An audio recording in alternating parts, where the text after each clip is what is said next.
차가 스스로 굴러 떨어지는 게 가능하냐? 남편은 중립교의 논지를 몰랐다. 우연한 사고였다고 주장을 했는데 아내가 사망했을 때 나오는 보험금이 10억 원대라고 해요.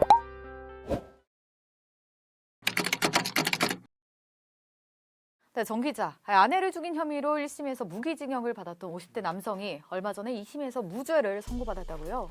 맞습니다. 전남 여수 금오도라는 곳에서 일어난 사건인데요. 2018년 12월 31일 한 부부가 해돋이를 보러 갔다가 한 선착장 끝에 차를 대고 머무릅니다. 근데 이제 나가려고 차를 빼는 사이에 뒤에 있던 난간에 이 차가 뒷범퍼가 부딪힌 거죠. 그래서 남편이 이 차를 보겠다고 나온 사이 차가 아래로 굴러 떨어지면서 아내가 바다에 빠져 사망한 사건이었습니다. 차 앞방향에 살짝 경사가 있었고요. 또 주차 브레이크도 잠기지 않았고 기어도 중립 상태여서 차가 그대로 굴러 내려간 겁니다. 남편은 자기가 정신이 없어서 중립교의 논지를 몰랐다. 그래서 우연한 사고였다고 주장을 했는데 검찰은 남편이 차를 일부러 밀어서 차를 빠뜨리게 했다고 보고 살인죄로 기소를 했습니다.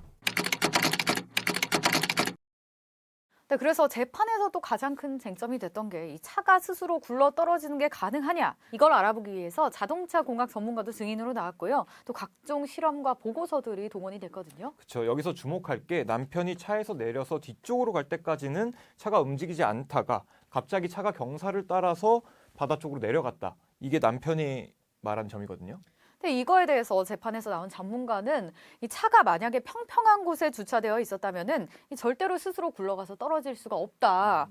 그리고 반대로 차가 비탈길에 주차되어 있었다면은 남편이 브레이크에서 발을 떼자마자 차가 굴러갈 거기 때문에 이 뒤늦게 차가 움직였다는 남편의 진술은 말이 안 된다. 이렇게 진술을 했습니다. 그럼 결국 평평한 면에 주차를 했었다는 건데 1심은 남편이 차가 고의로 밀지 않는 이상 스스로 바다에 빠졌을 리가 없다. 이렇게 보고 판결을 한 겁니다. 네, 근데 2심에서 다시 실험을 실시했는데 실험 결과가 바뀌었습니다. 그러니까 운전자가 차에서 내릴 때까지는 미동이 없었는데 이 조수석에 있는 사람이 이렇게 움직였을 때 차가 서서히 굴러떨어지는 지점이 한 군데 있었다는 거죠. 그러니까 차가 특정한 지점에 있었고 조수석에 앉은 아내가 어떤 움직임을 보였다면 차가 움직여서 바다에 들어갔을 가능성이 있다. 이렇게 본 거죠. 1심은 또 남편이 범행을 사전에 치밀하게 계획했다고 봤는데요. 이 부부가 이 장소를 일주일 전에도 똑같이 찾았거든요. 그때 남편이 선착장의 사진과 영상을 찍었는데 이게 구조를 미리 익혀두기 위해서 한 거다. 1심은 이렇게 봤습니다. 근데 또 2심은 다르거든요. 일주일 전에 왔을 때는 부부가 선착장에 머물렀던 시간이 5분밖에 안 됐습니다. 그래서 사전 답사치고는 너무 짧지 않냐. 그리고 당시 찍었던 사진과 영상이 이 범행을 위해서 구조물을 찍은 것보다는 그냥 아내를 담은 자연스러운 사진에 가깝다. 이렇게 봤습니다. 2심 판결문을 보면요. 이게 범행을 준비할 때 가장 중요한 게 CCTV의 위치를 파악하는 건데 정작 현장 주변에 CCTV가 있는지 없는지를 남편이 파악하려는 시도조차 하지 않았다. 이렇게 얘기를 했거든요. 그리고 남편 휴대폰이나 노트북도 다 뒤져봤더니 이 범행에 관련해서 검색을 했다든지 준비한 흔적이 나타나지 않았다. 그래서 살인 계획치고는 너무 부실한 거 아니냐. 근데 이게 살인 사건에서 중요한 게 범행의 동기라든지 사람 사이의 관계 이런 거잖아요. 근데 이거를 저희가 시간 순서대로 말씀을 드리면요. 두 사람이 사귀기 시작했던 게 2018년 9월입니다. 네, 그리고 다음 달인 10월에 아내가 보험 설계사였던 이 남편을 통해서 보험을 여러 개를 가입을 합니다. 그래서 이 아내가 사망했을 때 나오는 보험금이 10억 원대라고 해요. 이후 12월에 두 사람이 혼인신고를 하거든요.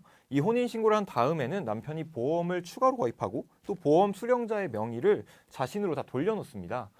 이후에 약 3주 만에 사고가 난 거고요. 이 모든 일이 너무 착착 들어맞고 또 빠르게 진행됐기 때문에 수상하다. 또 남편이 당시 경제적으로 굉장히 어려운 상황이었다고 봤는데 이런 점을 1심은 중요하게 본 겁니다. 근데 반대로 2심은 또 남편이 살인을 저지를 만큼 경제적으로 어려운 건 아니다.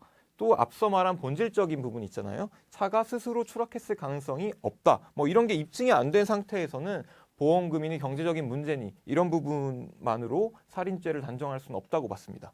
네, 이 사건은 어떻게 될까요? 이제 검찰이 상고를 하게 되면은 대법원에서 다시 판단을 할 텐데 어떻게 판단할지 궁금하네요. 그렇습니다. 저희가 계속 취재해서 전해드리도록 하겠습니다. 네, 지금까지 사회부였습니다.